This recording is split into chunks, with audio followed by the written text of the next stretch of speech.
Olá, amados e amadas, Pai de Cristo a todos. Vamos aqui para mais um tema nesse canal Edificando Vidas.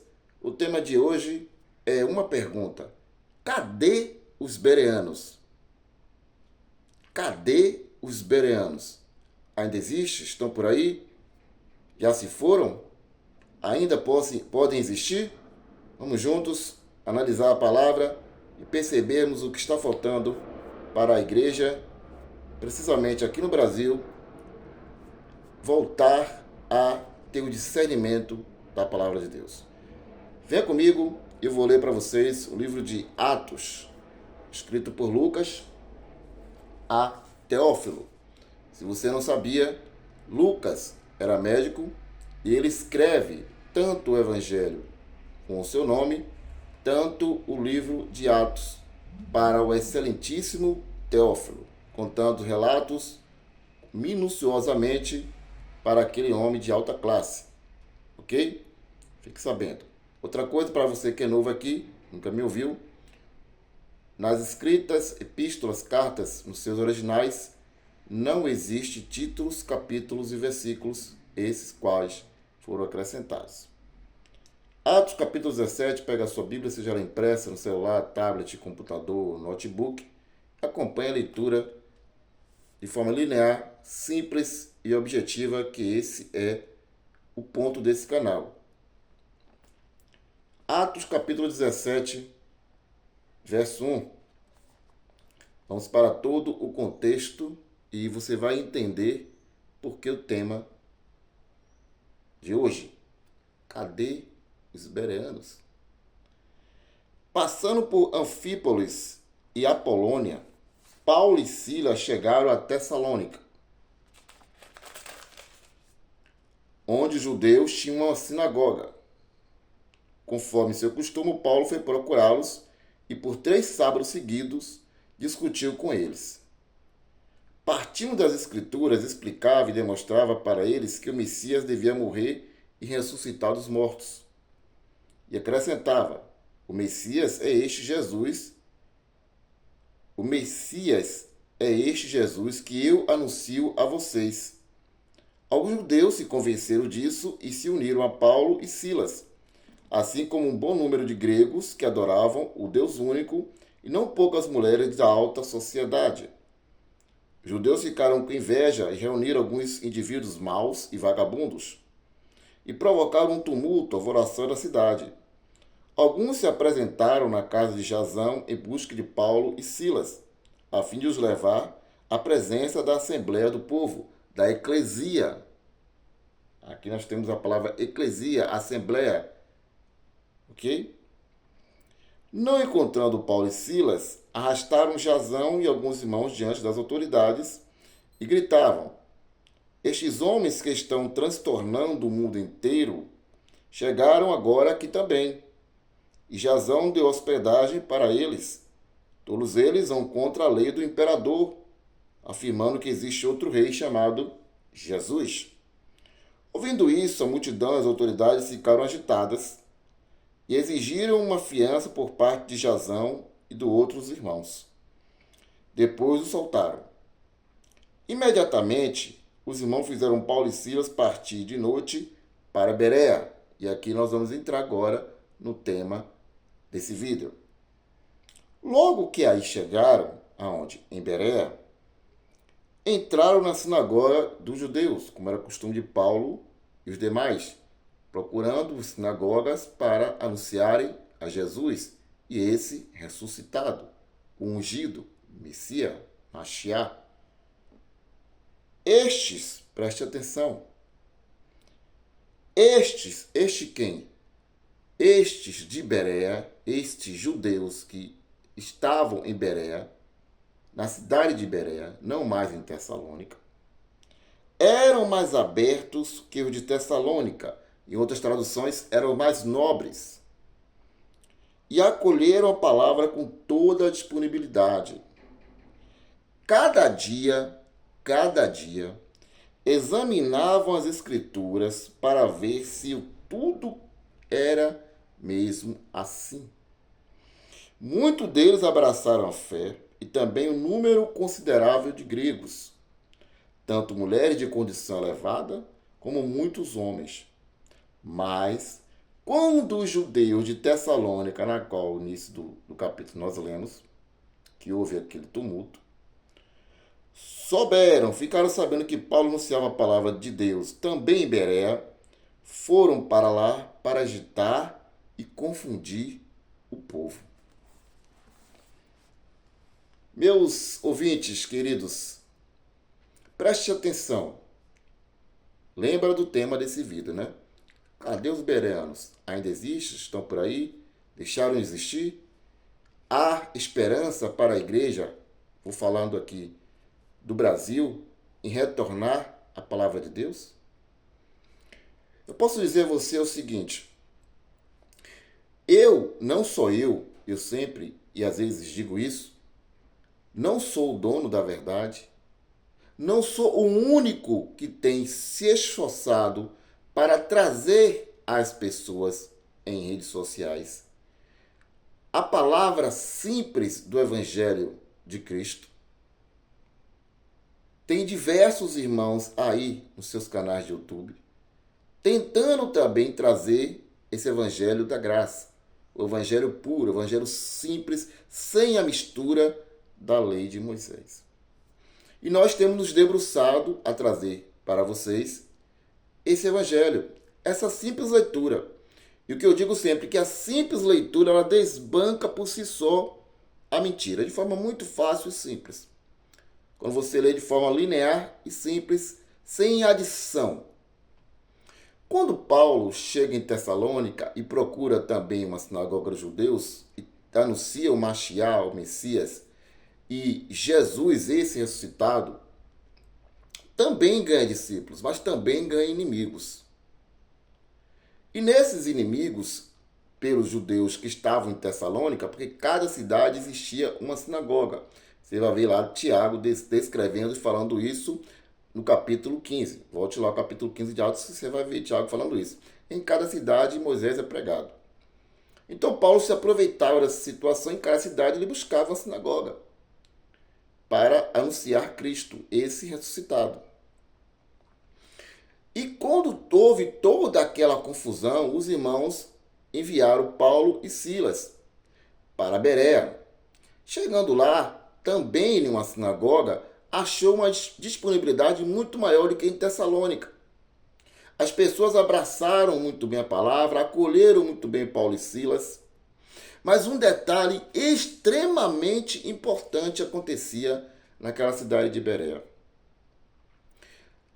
Todos os dias, preste atenção, todos os dias, não é um dia sim, dia não, daqui a uma semana, daqui a 15 dias, daqui a um mês, todos os dias eles examinavam as escrituras. E aqui, quando a Bíblia, a palavra que está na Bíblia, descreve, como você vai falar assim, na escritura, estava se referindo à antiga aliança.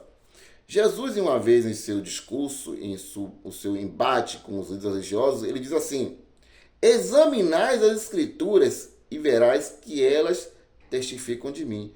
Tudo, meus amados irmãos, é uma questão de examinar, de buscar, de desejar, de se debruçar para ver se tudo o que a pessoa está falando é exatamente assim. Se está dentro de um texto, de um contexto, da cultura, conotação verbal, o remetente, aquele que recebe o anúncio da carta, o pano de fundo do qual está tudo acontecendo, né? A mentalidade, de uma certa forma, você precisa entender a mentalidade do escritor. Qual era ele era judeu, ele era grego, então qual o pensamento dele para determinada situação, para determinada escrita, para determinada fala, tudo isso é importante e requer desejo e vontade. Por isso eu digo, cadê os bereanos? Porque se todos nós, nos dedicássemos um pouco do nosso tempo, sei que nosso tempo é corrido, eu sei disso. É corrido, mas todos nós temos tempos para diversas coisas, sim ou não? Estou falando alguma bobagem? Não estou falando alguma bobagem. Beber uma aguinha aqui. Não estou falando nenhuma bobagem.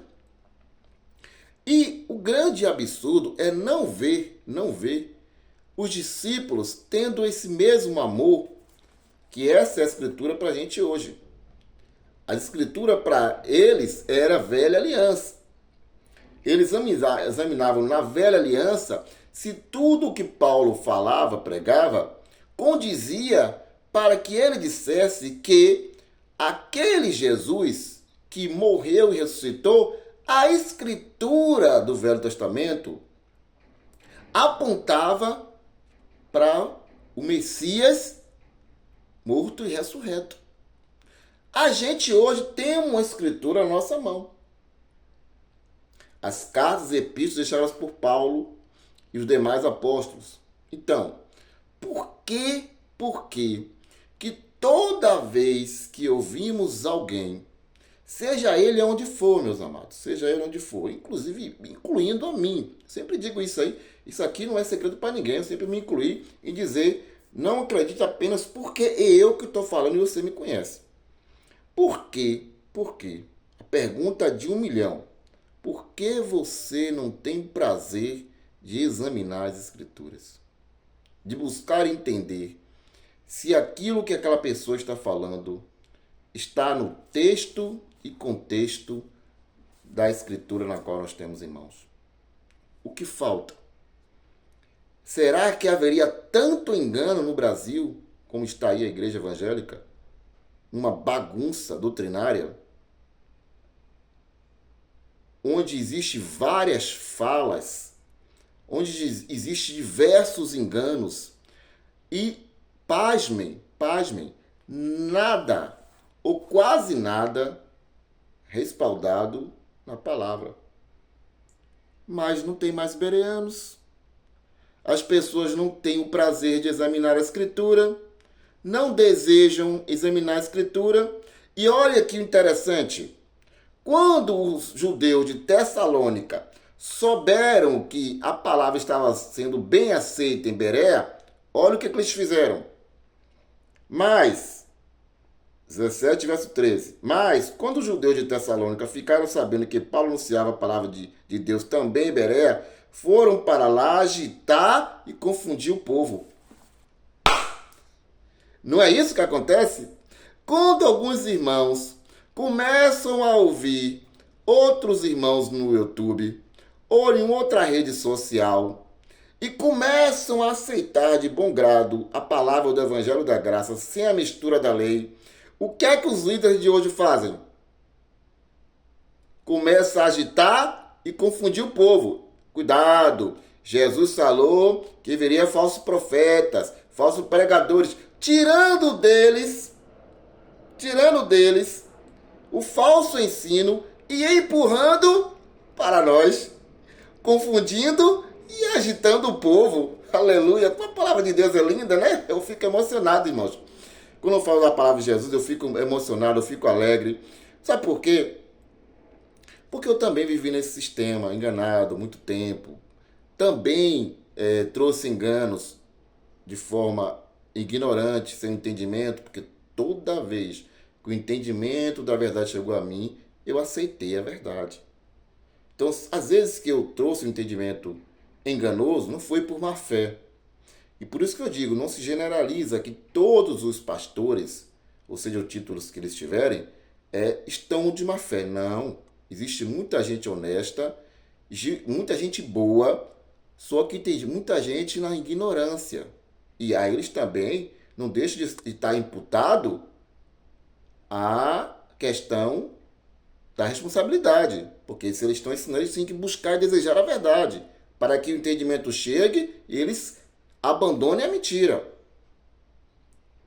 Ok? Porque Jesus disse, se um cego guia outro cego, os dois, ambos, caíram no barranco. Nem apenas quem ensina e nem apenas quem segue. Ambos, os dois. Então os líderes de hoje fazem a mesma coisa.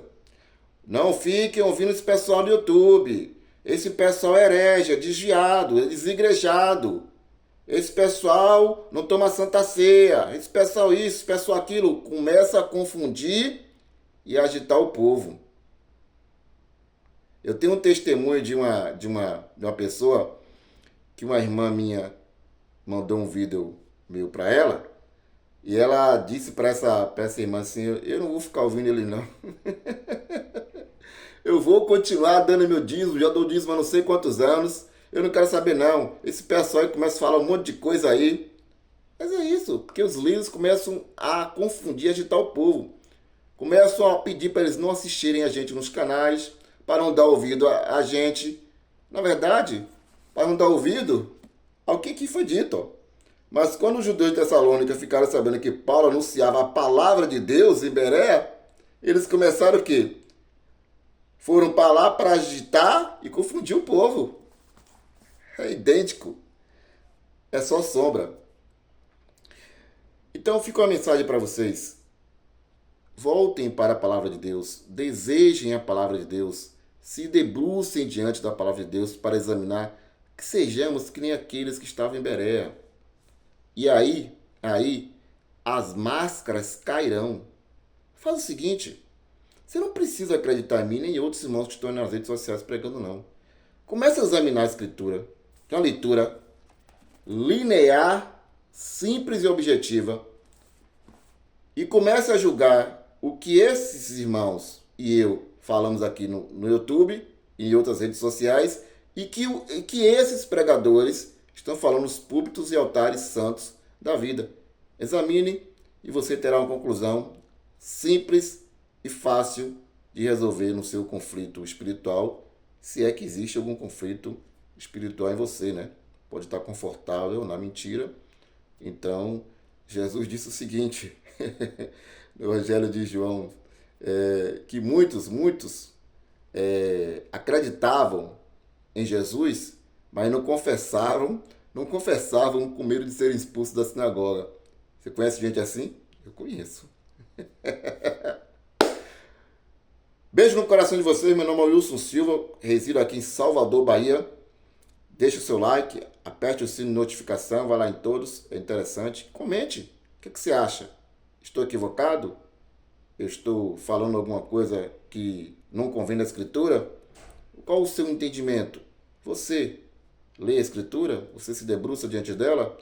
Você está adormecido? Precisa despertar? O seu comentário também é importante. Se é novo aqui, se inscreva no canal. Se já é inscrito, compartilhe com outro que precisa ouvir essa mensagem. E vamos voltar a ter amor à palavra de Deus. Até o próximo vídeo.